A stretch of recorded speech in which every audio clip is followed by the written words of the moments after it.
Hey, TMI, episode 2, sometime in August 2017. Stuff is happening. So much is changing each week. It's all too much information. We just can't get a handle on what is next. We got a circus clown running things. So distracting us from the real stuff that's going on. You know, the bread and circuses are making it hard to see what's going on that we should be paying attention to, but we're not because we're just watching the implosion and the spread of populism and the continued pattern of voters not voting in their own best interest. And it's not just the United States. But on we go.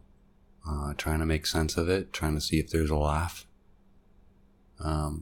In August, there's talk that we might be interviewing Todd Glass over the phone from LA. Real favorite of mine. I really want to find out where does the silliness come from? Why is it so important? Is there a place for comedy and real issues? And is there a place for comedy and laughing like a 10-year-old? I don't know anyone who makes me laugh harder and deeper and than Todd Glass, so big hero.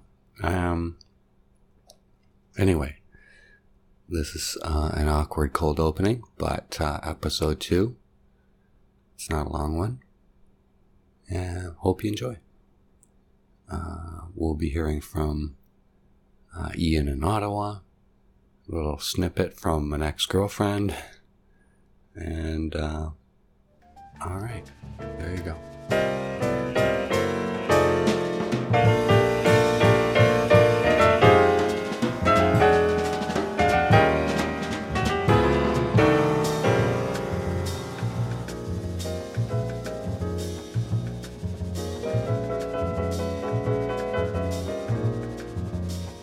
TMI, with your host Dave Archer. Hello, Mr. Archer. Yeah. How are you? So we got Scaramucci, we got Donald Trump won't shut up. Scabies. That's my nickname for him. Let's use it instead of, we can call him scabies or something like that. Scaramucci scabies, or however you want to say it, or scabies Scaramucci, Something just to lambaste them. Nobody lost their homes on Wall Street when the bubble burst in the turn of the century, and then in 2007, 2008. People ended up homeless, living in drainage ditches and being arrested because they were homeless because the Wall Street basically regulates Wall Street and writes the rules.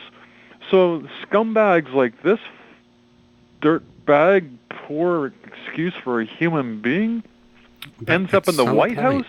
At some point, like the swearing that you read in that article, how was that printed? Was it F****? Or Yeah. Okay. Yeah. So at some point, these Pence types, anti-abortion moral majority, I don't know.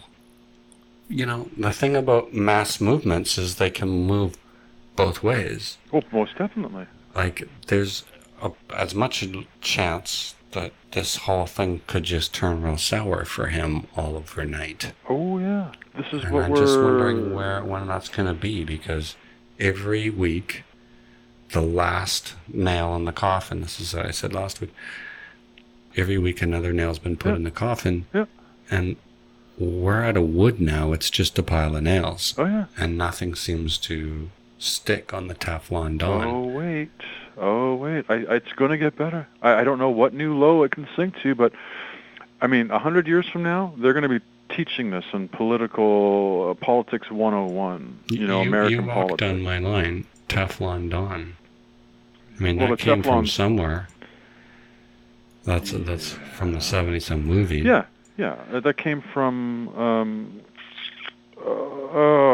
Was that not Rambo? Or not Rambo? Sorry. Godfather. Was it? Okay. I don't know. I thought Rocky or something like that, or one of those movies circa mid-70s, exactly. Don, meaning mafia. Mafia, yeah. Teflon Don. Yeah, you're right. I think that's from a New York trial. It's from... Are you like... I know who it's from. You've got your hand up? Mr. Carter, Mr. Yes, Carter? yes, yeah, exactly. Say exactly. that next time. Mr. Carter. Mr. Carter. You gotta do the bit, motherfucker. Okay, Mr. Carter, I have the answer, Mr. Carter. It's from... Mr. Carter. You still don't have it. Mr. Carter. I'm trying to do it for you. It's from... I can see his face.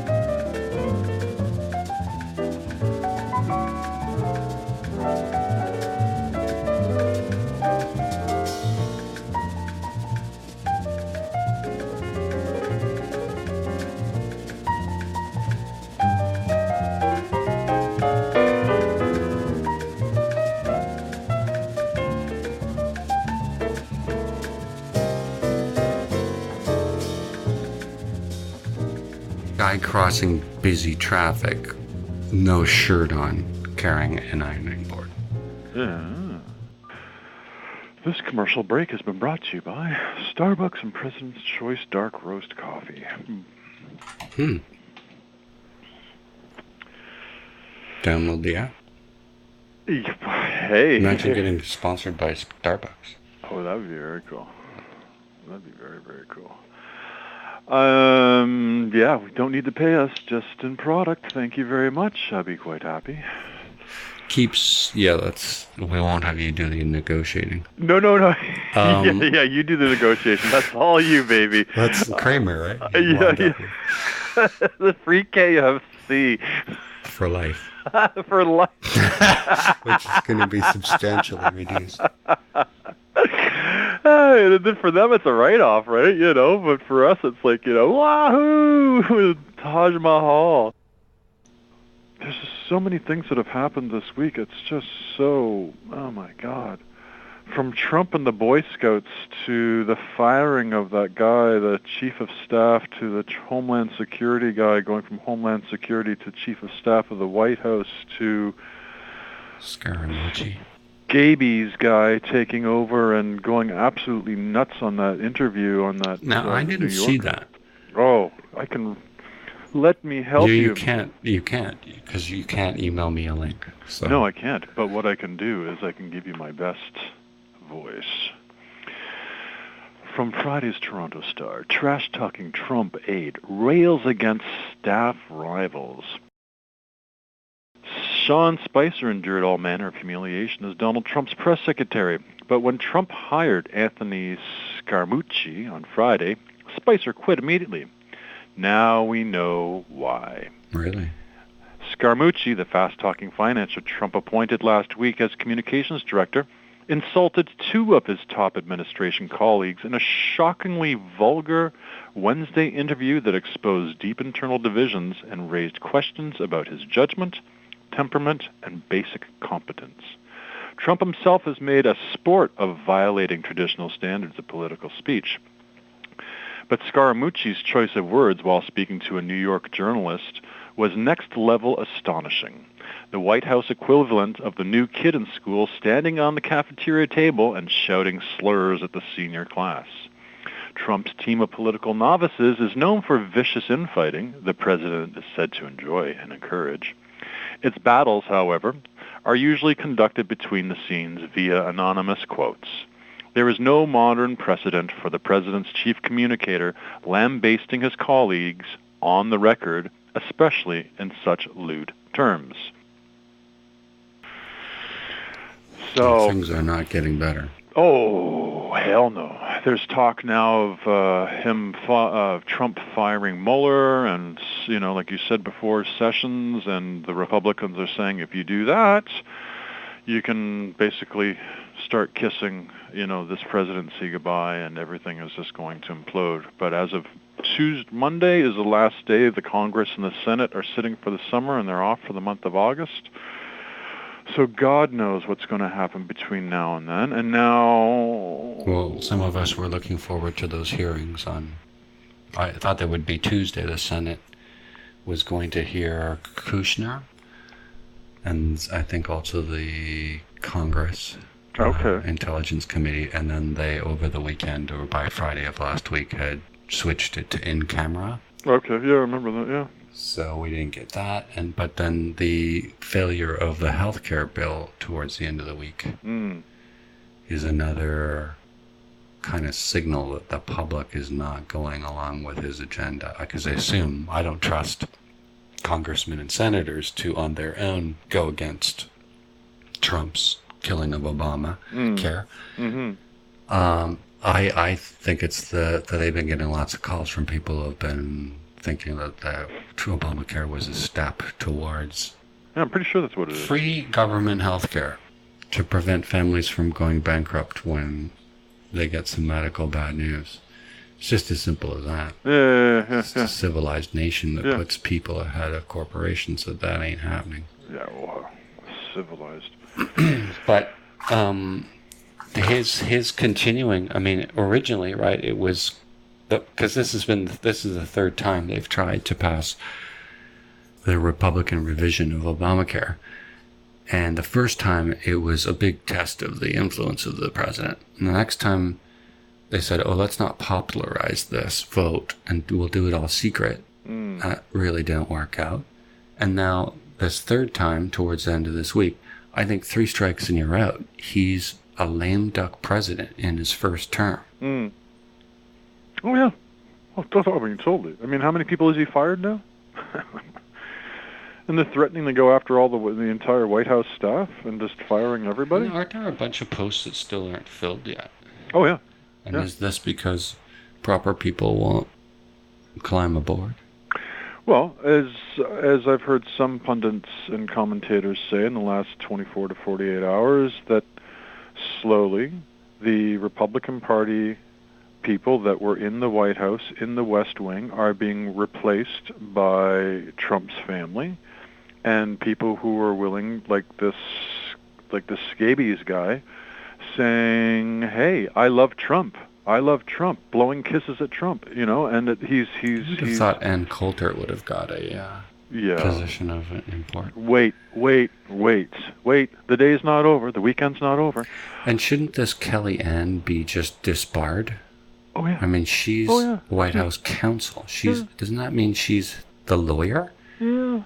And everything that's come out of his public relations machine since inauguration has been some kind of constitutional violation, whether it's not protecting the environment or not acting in the public interest. So he tweeted 39 minutes ago, and 48 minutes ago, and 5 hours ago, and 6 hours ago. So he's been up since pretty early, tweeting. If a new healthcare bill is not approved quickly, bailouts for insurance companies and bailouts for members of Congress will end very soon. Okay. That says a lot right there. So I tweeted to US Poly yesterday. I said, Congressmen and senators should opt out of their government-paid medical coverage if they vote to end the small improvements Obamacare provided. Me like you. Welcome to Starbucks. I'm Kathy. I'll be your barista.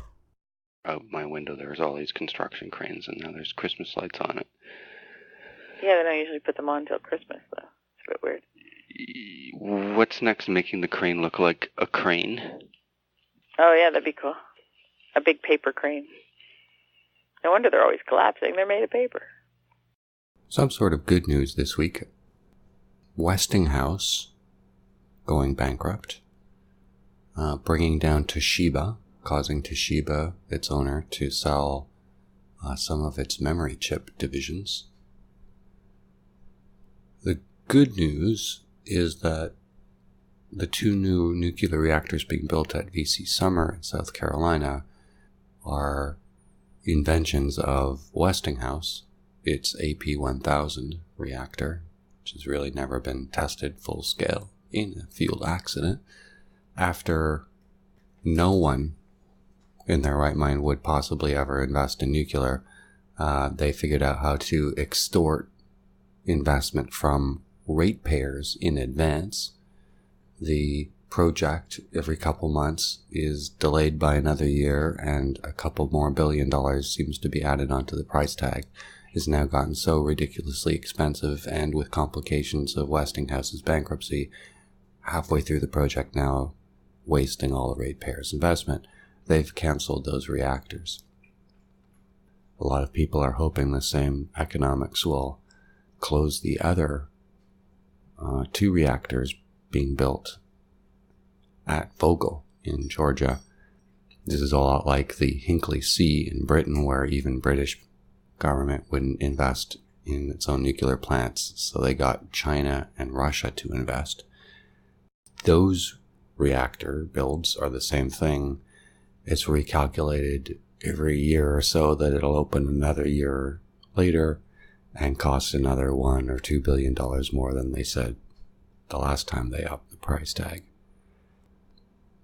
The good news for people who think nuclear is the wrong way to go is that, after 3 Mile Island, TMI, and Chernobyl, somewhere in between those 2 incidents, they realized that they had to brand it as a nuclear renaissance.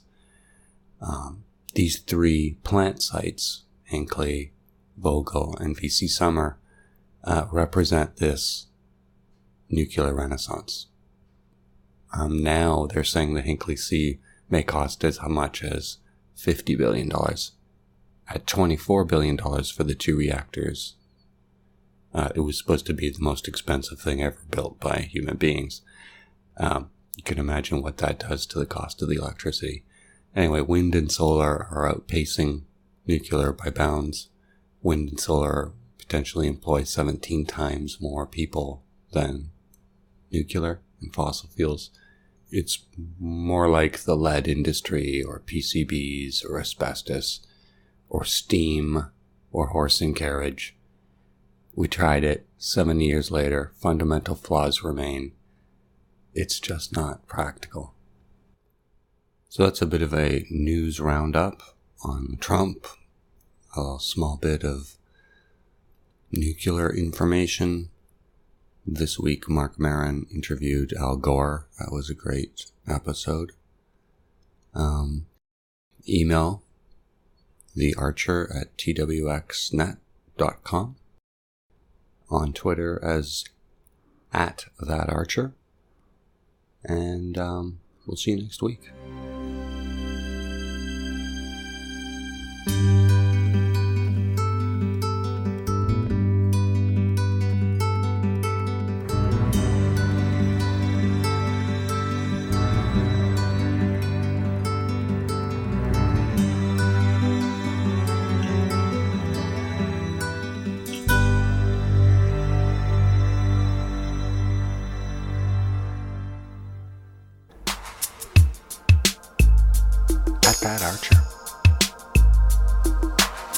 That Archer.